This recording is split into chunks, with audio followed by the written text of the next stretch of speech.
So the mystics, down um, through the years, through the centuries, people have tried to tell us about a higher state of living and moving and having your being, one where you're not subject to temptation. See, see, the state in which I just described, where you react to everything, respond to everything out there, and then it gets to you and it makes you worry. Why did she look at me that way? Or why didn't the boss say good morning? Did I do something wrong? See what I mean? You react and it throws you into your thought. But you see, that's when you're in that state, you are also subject to temptation. Temptation comes along and makes a little suggestion, verbally or non-verbally, or it's just there. Something you could steal is there. Then in your mind, the thought comes, maybe I could steal that. Nobody's looking. And you start thinking about what you could buy with that. You see what I mean? That's temptation. You are subject to temptation when you're in that lowered state. Now, do you understand why you have to come up to a higher state? That way you'll be calmer, less reactive. You won't misinterpret things. You'll be less subject to temptation. See? You'll be more stable. All these good benefits come from a higher state of consciousness. And the saints, the mystics, down through the ages, have tried to tell us about this higher state. And they call it, what do they call it? I don't know what they call it. But then they say, how do you get to it? Well, they talk about meditation or about contemplation. See, if you are in a sense fixated on God, and I don't mean fixated like staring and concentrating like the way we study. See, that's more hypnosis, studying. Somebody tells you to study. See, they're already telling you what to do. You're already hypnotized. They're the hypnotist. Study. And then you study, study, study. And while you're studying, you're deeply lost in that. And while you're deeply lost in that, they can make suggestions. You got to study harder or you won't go to college.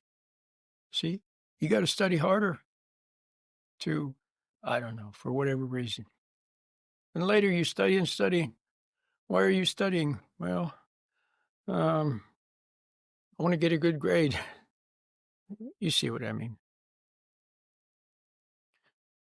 So now where was I? Lost my train of thought. So the higher state of consciousness, you're subject to God. So you're kind of fixated on him, but like I said, it's not like studying him or concentrating on him. There's no effort involved, no trying to exercise will. It's not reacting. It's yearning for him or calling upon him. It's being in awe and wonder and delight of his creation. You see a tree and you know who the creator was. You see a flower, you think, that's so beautiful. It's so amazing. How did he make that flower? Amazing. It's like that.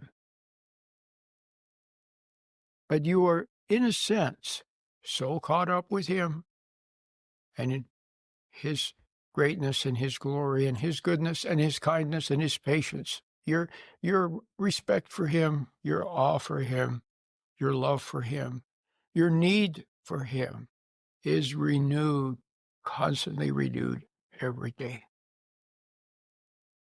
And so you're so caught up with him that you don't get caught up with everything else.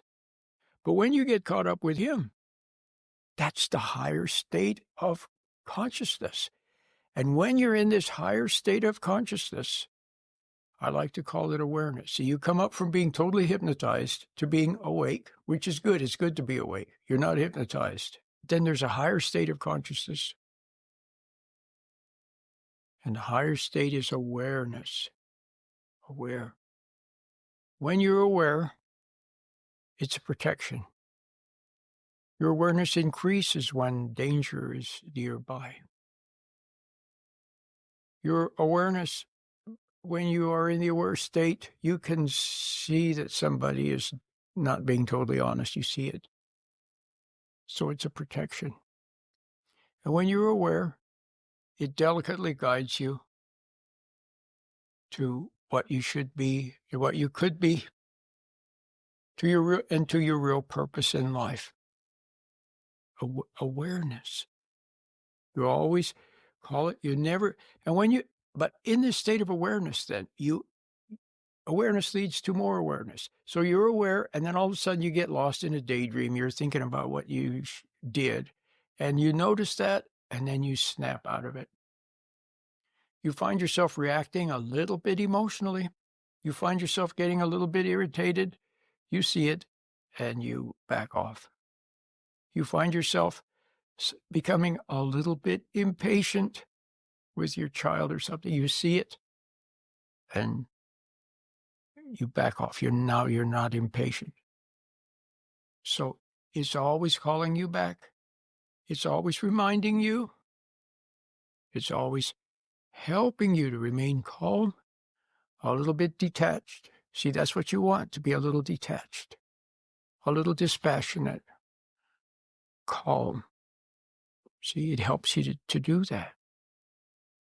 And then when you're in that state, it's easy to notice. See, when you're all worried about something, or you're resentful. Let's say you're resentful and worried.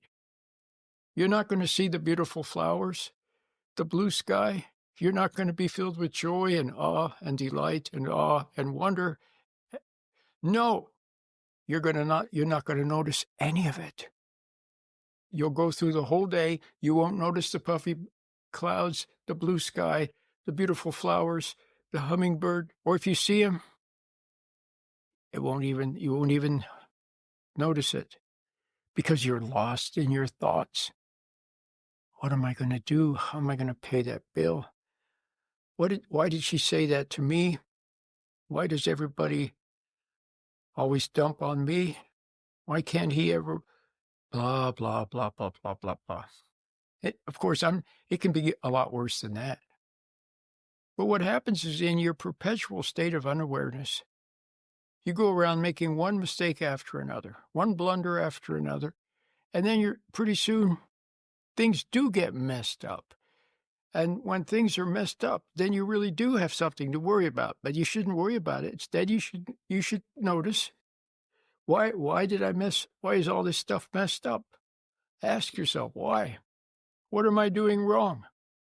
Well, you're not being close enough to God. So I think you got the idea. Awareness is what you need. And what do I have that can help you? The meditation. It's free to listen on your phone, to download, to watch on YouTube. All free. It's at my website, sheddingshackles.com. sheddingshackles.com. And the reason why this particular meditation is so good is because it's simple, and I don't try to tempt you.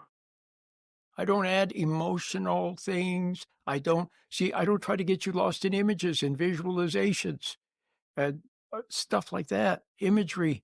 No. That's hypnosis. It's just simple, helps you to come back to the present, to calm down, to be in the moment, and to be more aware. And that is definitely good. Situational awareness, that's what it is. It's the greatest situational awareness that there is. And people who really do have it, law enforcement officers and people in combat and so forth, they have their intuition. It warns them. Well, you want to have a good situational awareness all the time, not only when you're a law enforcement officer and you sense something's not quite right. No, you want to have it all the time, especially when you're home with your family. So you can say the right thing, do the right thing, have a light touch, be calm, be patient, express love.